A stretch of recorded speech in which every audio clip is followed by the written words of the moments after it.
Merhaba arkadaşlar, kanalıma hoş geldiniz. Bugünkü modelimizi şöyle güzel bir ipim var, onunla başlayacağım. Şöyle orta kalınlıkta 100 gram 280 metre uzunluğu olan bir ip. Bununla harika bir model başlayacağız. Kullanacağım şiş 4 numara. Modelimiz oldukça güzel, gösterişli ve kolay bir model. Yeni öğrenenlerin bile kolaylıkla yapabileceği güzel bir model. İnşallah siz de beğenir, benimle yaparsınız. Modelin yapımına geçmeden önce kanalıma abone değilseniz ücretsiz bir şekilde abone olup videolarımı da beğeniyorsanız beğeni yapmayı, yorum yapmayı, beni desteklemeyi unutmayın arkadaşlar. Şimdiden hepinize teşekkürler. Dilerseniz yapım aşamalarına geçelim. Modelimize ilmeklerimizi çıkararak başlayalım. Şu şekilde birinci ilmeğimi aldım. Bu model için 2 ve 2'nin katları olacak ilmek sayımız. Yani çift sayıda olması gerekiyor. Yapacağımız örgüye göre ilmek sayısını bu şekilde ayarlayacağız. Modelimiz tam denk gelecek.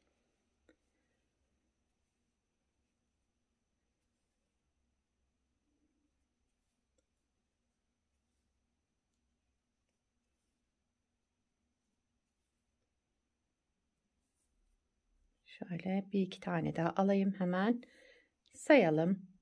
2, 4, 6, 8, 10, 12, 14, 16, 18, 19, 20. Toplamda 20 ilmeğim var şişimde. 20 ilmekle modelimizi anlatmaya başlayalım. Kenar ilmeğimi ilk sıra olduğu için düz ördüm. Bir düz, bir ters olarak lastik başlıyorum arkadaşlar. Birkaç sıra lastik yapacağım. Daha sonra üzerine modelimizi kuralım. Siz istediğiniz lastiği yapabilirsiniz. Ben bugün bir ters bir düz lastikle başlayacağım. Her türlü lastiğe de uyum sağlayabilecek bir model.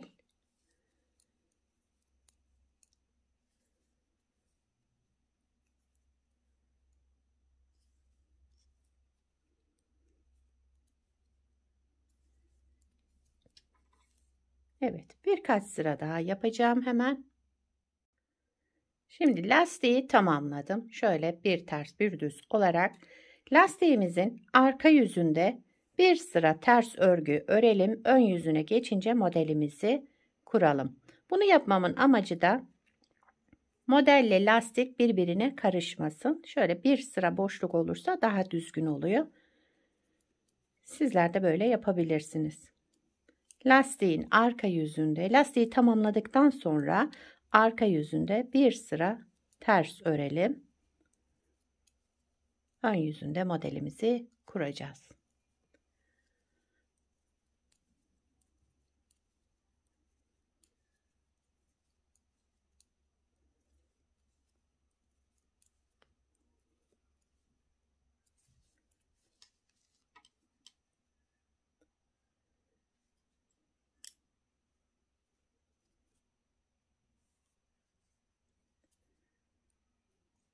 Örgümüzün ön yüzündeyiz. Ön yüzünde birinci sıra. Kenar ilmeğimi örmeden aldım. Bir sıra şöyle şişime ipimi doladım. 2 ilmek düz örüyorum. 2 ilmek düz ördüm.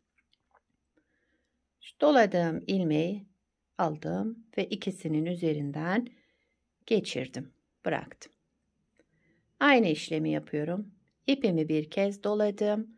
Daha sonra 2 ilmek düz ördüm. Şu doladığım ilmeği de aldım. Ördüğüm 2 düzün üzerinden geçirerek bıraktım. Bir doladım. 2 ilmek düz ördüm. Şu doladığım ilmeği de aldım. 2 ilmeğin üzerinden geçirerek bıraktım. Bir doladım. 2 ilmek düz ördüm. Modelimiz birinci sıra ön yüzünde bu şekilde devam ediyor. Önce bir kez ilmeğimizi doluyoruz şişimize. Daha sonra sıradaki 2 ilmeğimizi düz örüyoruz. 2 ilmek düzden sonra doladığımız ilmeği de alıp şu şekilde ördüğüm 2 ilmeğin üzerinden geçirip bırakıyorum. Bir doladım, 2 ilmek düz ördüm. Doladığım ilmeği aldım ve diğer ördüğüm 2 ilmeğin üzerinden geçirerek bıraktım. Birinci sıra ön yüzünde böyle devam edelim. Modelimiz kaydırmalı bir model. Aynı işlemi 4 sırada tamamlayacağız arkadaşlar. Oldukça zevkli ve yapımı da kolay bir model.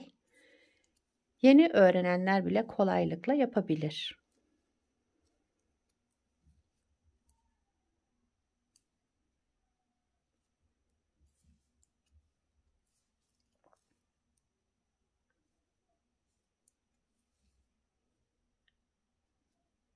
Kenar ilmeğimi de ördüm.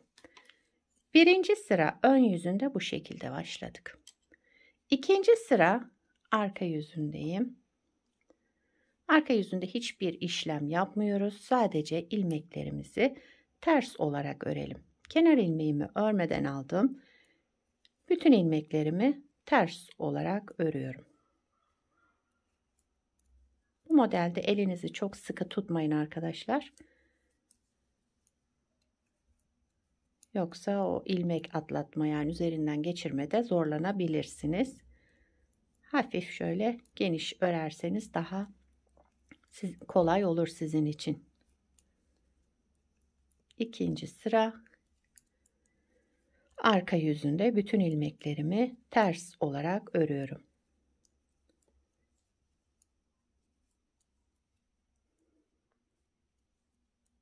Kenar ilmeğimi de ördüm.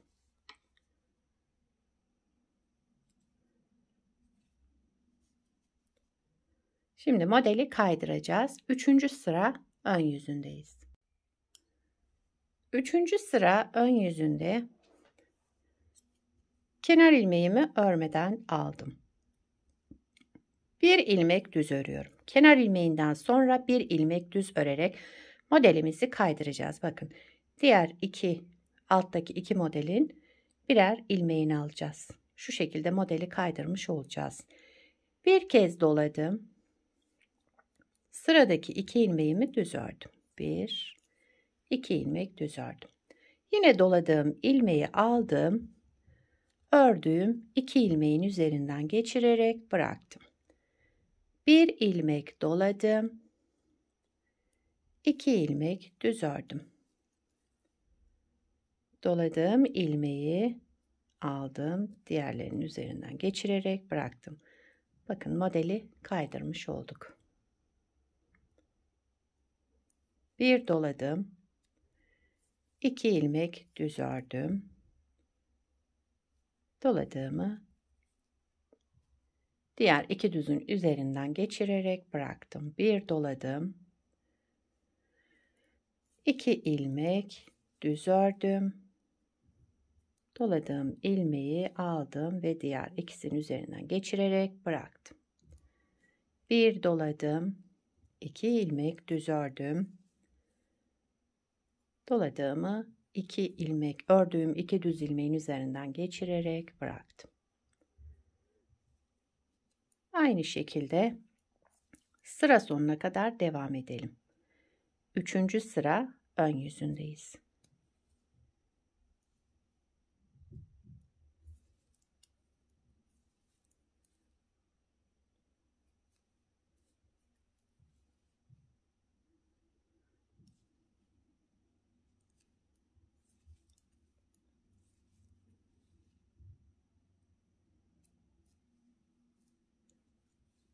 Evet, sıra başında burada bir düz ilmekle başlamıştım.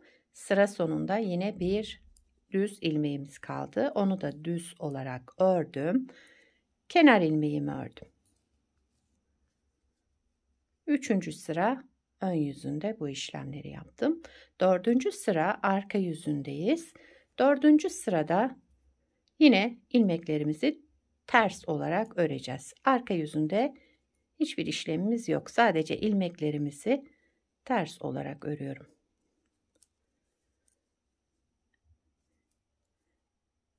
Ben ters ilmeklerimi bu şekilde yapıyorum arkadaşlar. Size ters gelebilir ama modelde bir değişiklik olmaz. Siz eliniz nasıl alışıksa o şekilde yapabilirsiniz.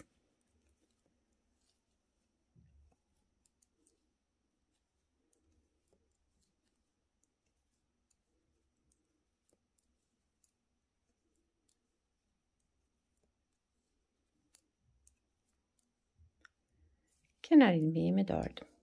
Evet, modeli bir kez kurduk arkadaşlar. Bakın modelimizin ilerlemiş hali şöyle, yani bir kez kurulmuş hali. Tabii ki model ilerledikçe kendini gösterecek harika bir model gördüğünüz gibi. İsterseniz bir kez daha kuralım. Modeli bir kez daha kuralım. Modelin birinci sıra ön yüzündeyiz. Kenar ilmeğimi örmeden aldım. Kenar ilmeğinden sonra bir kez ipimi şu şekilde doladım. Daha sonra 2 ilmek düz ördüm. Doladığım ilmeği de aldım. Şöyle sol şişimle ördüğüm 2 düzün üzerinden geçirerek bıraktım. Bir kez doladım. 2 ilmek düz ördüm. Bakın birinci sırada direkt ipimizi dolayarak başlıyoruz modele. Üçüncü sırada bir ilmek düz ördükten sonra bir doladım, 2 ilmek düz ördüm. İpimi aldım, doladığımı diğer 2 ilmeğimin üzerinden geçirerek bıraktım. Bir doladım, 2 ilmek düz ördüm ve aynı şekilde diğer ilmeğimin 2 ilmeğimin üzerinden geçirdim. Birinci sıra ön yüzündeyiz. Sıra sonuna kadar bu şekilde devam ediyoruz.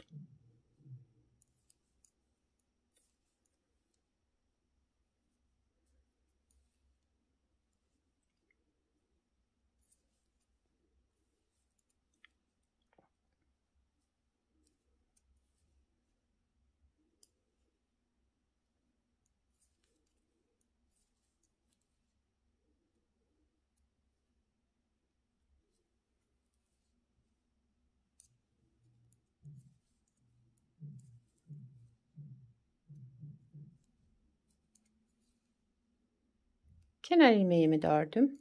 Birinci sıra ön yüzünde bu şekilde yaptık. İkinci sıra arka yüzüne geçtik modelimizin. Arka yüzünde kenar ilmeğimi örmeden aldım. Sıra sonuna kadar ilmeklerimi ters olarak örüyorum. Bu modelde arka yüzünde sadece ters örüyoruz bütün ilmeklerimizi. Başka farklı işlemimiz yok.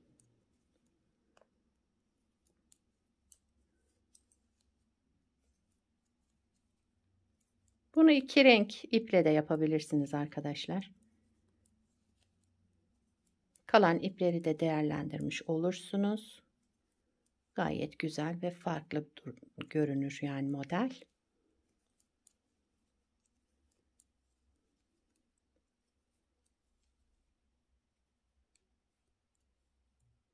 Kenar ilmeğimi de ördüm. Üçüncü sıra ön yüzüne geçtik. Yine modelimizi kaydırıyoruz. Modeli kaydırmak için kenar ilmeğimi örmeden aldım. Üçüncü sıra ön yüzündeyiz. Önce bir düz ilmek ördüm. Kenar ilmeğinden sonra bir düz ilmek ördüm. Bir doladım. Daha sonra 2 düz ilmek ördüm. Bakın şu şekilde. Ve doladığım ilmeği de aldım. Diğer ikisinin üzerinden geçirerek bıraktım. Bir doladım. 2 düz ilmek ördüm. Doladığım ilmeği aldım.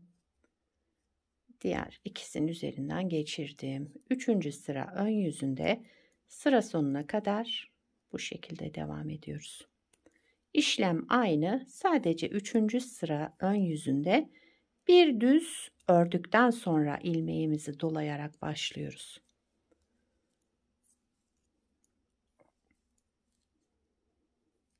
Bir ilmekle modeli kaydırmış oluyoruz arkadaşlar.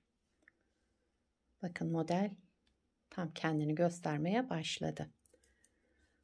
Bu sırayı da tamamlayalım.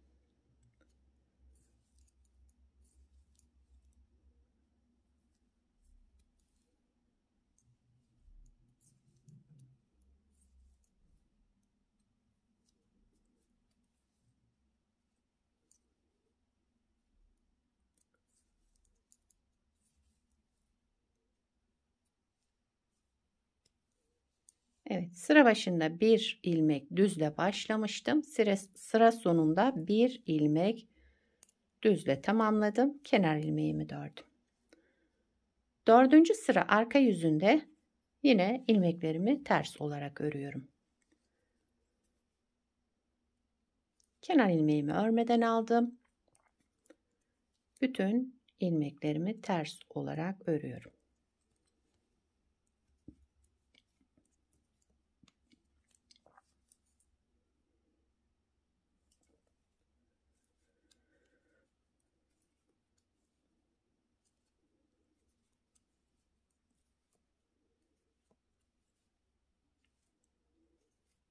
İpimin rengi aslında çok farklı bir yeşil ama videoda daha farklı çıkıyor. Bazı renkler böyle arkadaşlar. Tam kamerada yansımıyor. Daha farklı renkler gösterebiliyor. İşte ben de şöyle farklı farklı renklerde modeller çıkartmak istiyorum. Hep alışılagelmiş pembe, mavi, krem olarak kullanmak istemiyorum. Diğer renklerde de nasıl duracağını görmenizi istiyorum. O yüzden bugün de bu rengi tercih ettim. Bakın modelimiz 2 kez kurulmuş oldu arkadaşlar. Ben çekim öncesi de bir parça hazırladım. Daha büyük bir parça. Onu da size göstereyim hemen. Modelin biraz ilerlemiş hali de bu şekilde olacak. Bunu beraber yaptık. Bakın. Bunu da daha önce yaptım. Bunda da yine bir ters bir düz lastik kullandım. Bakın. Lastiği tamamladıktan sonra arka yüzünde bir sıra ters ördüm. Ön yüzünde modelimizi kurmaya başladık. Şöyle çok iç içe girmesin diye onu yapıyorum. Tercih size kalmış. Yani böyle de yapmayabilirsiniz. Ama böyle güzel duruyor arkadaşlar. Bakın.